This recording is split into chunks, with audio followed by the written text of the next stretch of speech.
The look on my son Julian's face when I walked through the glass pivot doors of that Malibu beach house wasn't one of joy or even surprise. It was pure, unadulterated horror. He was holding a glass of vintage Cristal, wearing a cream-colored cashmere sweater that probably cost more than my first car, and for a split second, the curated lifestyle he'd spent years perfecting crumbled. He looked at me, then at the camera crew he'd hired to film their family Christmas special, and then back at me, his face turning a shade of pale that didn't fit his expensive tan.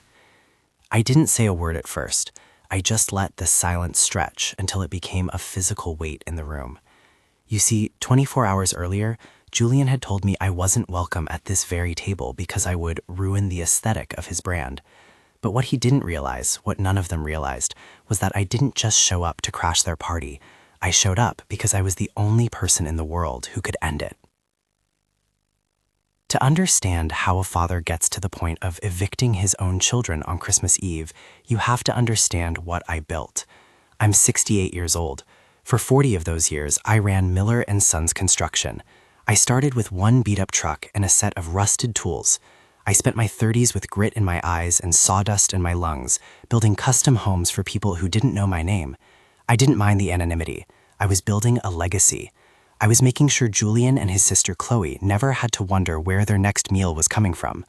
I put them through the best private schools in Los Angeles, paid for their Ivy League tuitions in cash, and when they wanted to start their own ventures, I was the silent bank. I thought I was giving them a head start. I thought I was being a good father, but looking back, I was just sharpening the knives they'd eventually stick in my back. The first real crack appeared about 3 years ago at my wife's funeral. Martha was the glue. When she passed, the kids didn't mourn the woman. They seemed more interested in the optics of the service. Chloe actually asked the photographer to retake a shot of her leaning over the casket because the lighting was too harsh on her cheekbones. I should have said something then. I should have cut them off right there. But I was grieving, and I told myself it was just their way of coping. I kept writing the checks. I kept being the safety net. Then came the rebranding. Julian decided he wasn't a real estate developer, which was the job I'd given him at my firm, but a lifestyle visionary. He started a media company that basically consisted of him taking photos in front of private jets he didn't own and giving wealth mindset seminars. Chloe married Marcus, a man who describes himself as an arbitrage specialist, which is a fancy way of saying he gambles with other people's money. Together, the three of them became obsessed with this minimalist high-end aesthetic. Everything had to be beige, white, or slate gray. Everything had to be aspirational. I apparently am not aspirational. I'm a man who wears Carhartt jackets because they're durable and drives a 10-year-old F-150 because it still runs. I have calluses on my hands and a habit of speaking my mind. To my children, I wasn't the man who built their world. I was the embarrassing relic of a low-vibe past. The disrespect didn't happen all at once. It was a slow, calculated erosion. It started with them forgetting to invite me to Sunday dinners because they were hosting networking mixers. Then it moved to Chloe suggesting I get a little work done on my face so I wouldn't look so tired in the family Christmas card. The real kicker was last Thanksgiving. I'd invited them to the house I'd built with my own hands, the house they grew up in. Julian spent the entire meal complaining about the outdated oak cabinetry, and Marcus made a snide comment about how the smell of my wood-burning fireplace was toxic to the respiratory system. They left before dessert. If that had been the end of it, I might have just drifted away quietly into my retirement. But then came the plan for this Christmas. In early December, Julian called me. He sounded excited, which usually meant he needed a wire transfer. He told me he'd rented this incredible $5.2 million beach house in Malibu for the entire month. He called it the Sandcastle. He said they were going to film a month-long content series ending in a massive televised-style Christmas Eve dinner. He talked about sponsors, about brand alignment, and about how this was going to put his company on the map. "Dad," he said, his voice dropping into that fake earnest tone he uses for his videos, "we want this to be perfect. We've got a professional crew, a Michelin star chef, the whole 9 yards." "That sounds expensive, Julian," I said, leaning back in my old leather chair. "I hope you've got the cash flow to cover it." "It's an investment, Dad. Anyway, I wanted to talk to you about Christmas Eve. We're doing the big legacy dinner shoot that night." I felt a small spark of warmth. I thought for a second that he was finally acknowledging where that legacy came from.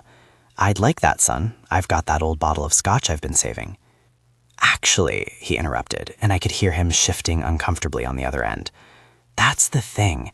We've been looking at the storyboards and, well, the vibe is very modern minimalist. We're going for a specific look, very sleek, very young. I sat in silence for a moment. And we think it might be better if you stayed back at the ranch for this one. You know, you're so rustic, Dad. You don't really fit the aesthetic we're selling. It would look off.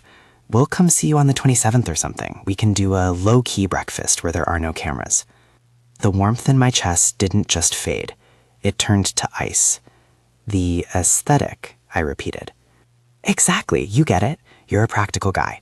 We just can't have you in the background of a $100,000 production looking like, well, like a contractor. It'll confuse the followers. I didn't argue. I didn't get angry. Something in me just shifted. I understand perfectly, Julian, I said. You have to protect the brand. Thanks, Dad. I knew you'd be cool about it. Oh, and hey, since you're saving so much on travel, I was wondering if you could help out with the final payment on the rental. The holding company's being a bit prickly about the security deposit. It's about $15,000. I'll take care of it, I said, and I meant it. The moment I hung up, I didn't call my bank. I called Sarah. Sarah has been my lead accountant and the head of my private holding company, Blue Horizon, for 15 years. I asked her one question. Sarah, do we own a residential property in Malibu called the Sandcastle? There was a clicking of keys. We do, Arthur. It's held under the BH Malibu subsidiary. We bought it as a corporate retreat /rental 3 years ago. Why? Who's currently renting it for December? A company called Vanguard Lifestyle Media. The principal is a Julian Miller? Wait, isn't that your son? It is, I said, staring out the window at the hills. And Sarah, I need you to pull the contract, every single line of it, especially the clauses regarding commercial filming, subleasing, and conduct unbecoming. I also want to know if they've paid the insurance writer for a professional film crew. I'll have it on your desk in an hour, she said. I spent the next 2 weeks getting everything in order. It turns out, when you're a lifestyle visionary with more ego than sense, you don't actually read the fine print of a 30-page high-end lease agreement. Julian had signed the contract through his LLC, but he'd neglected to pay the supplemental commercial filming fee, a cool $20,000, and he hadn't cleared the large-scale event permit with the Owners Association. More importantly, the lease had a very strict no professional equipment clause without prior written consent from the board of Blue Horizon. They had no idea what was coming. None of them did. Christmas Eve arrived. I drove down to Malibu. I didn't wear my work jacket. I wore a tailored black suit I'd bought in London 10 years ago and never had a reason to wear. I looked like what I was, the man who owned the room. When I arrived at the gates of the Sandcastle, the security guard, hired by Julian, tried to stop me. I didn't argue. I handed him my business card and the deed of trust for the property. He looked at the documents, looked at me, and opened the gate. I walked up the stairs to the main deck. The house was glowing. Huge LED softboxes were positioned around the dining table, which was set for 12. Chloe was there, dressed in a silk gown that looked like a bedsheet, posing with a glass of champagne. Marcus was barking orders at a cameraman. Julian was center stage, adjusting his hair in a ring light. And action, the director called. Welcome to our home, Julian said to the camera, his voice dripping with fake warmth. Christmas is about heritage. It's about the things we build and the people we... I stepped into the frame. I didn't yell. I just walked right past the camera and picked up a piece of artisanal cheese from the grazing board. Cut, cut, the director yelled. Who the hell is this? Julian spun around. That was the moment. The champagne glass trembled in his hand. Dad, what are you doing here? I told you, we're filming. You're ruining the shot. Chloe ran over, her heels clicking on the white marble. Dad, you can't be here. We're in the middle of a production. You're not dressed for the theme and you're going to mess up the lighting. I took a slow sip of the sparkling water I'd picked up. The theme, I said, looking around the room. The theme is heritage, right, Julian? That's what you were just telling your followers? Dad, seriously, go wait in the car or something, Marcus said, stepping forward with that arrogant smirk he always wears. This is a private event. We've rented the space. You're trespassing. I looked at Marcus. Rented?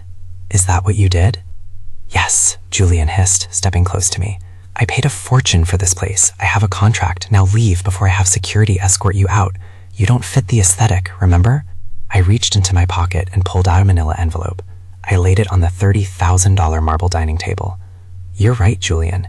You do have a contract with Blue Horizon Holdings, a company that is 100% owned by my personal trust. The room went dead silent. The camera crew looked at each other. Julian's smirk didn't just fade, it evaporated. What? He whispered. I'm the Prickly Holding Company's son, I said calmly. And as the owner of this property, I'm here to conduct a formal inspection. It seems you violated Section 4.2, unauthorized commercial filming, Section 8.1, failure to provide a commercial insurance bond, and Section 12, hosting an unpermitted event with more than 10 participants. Dad, you can't be serious, Chloe stammered, her face turning a blotchy red. It's Christmas Eve. You're our father. I was your father when you asked for $15,000 2 weeks ago, I said, my voice as cold as the Pacific wind outside. I was your father when you told me I wasn't good enough to sit at your table because of my aesthetic. But right now, I'm just your landlord, and your lease is being terminated immediately. You can't evict us, Marcus shouted. There are laws. There are, I agreed, and I have 3 off-duty sheriff's deputies waiting at the gate to enforce them. You have 1 hour to remove your equipment and your vibe from my property. If a single piece of gear is left behind, it will be seized as collateral for the unpaid commercial fees. Julian looked like he was going to faint. Dad, please, the sponsors. If we don't get this footage, I'm ruined. I've spent everything on this. I looked my son in the eye. I didn't feel anger. I felt a strange, quiet pity. Then I guess you should have valued the man who built the house more than the aesthetic of the room. You wanted a perfect Christmas, Julian. This is it. This is the reality of the world I built. You just didn't realize you were living in it on my dime. The next hour was the most satisfying 60 minutes of my life. I sat in a designer chair, a rustic man in a sea of beige, and watched as the camera crew scrambled to pack up. I watched Marcus try to argue with the deputies and get laughed at. I watched Chloe cry as she tried to save her makeup while dragging a suitcase across the deck.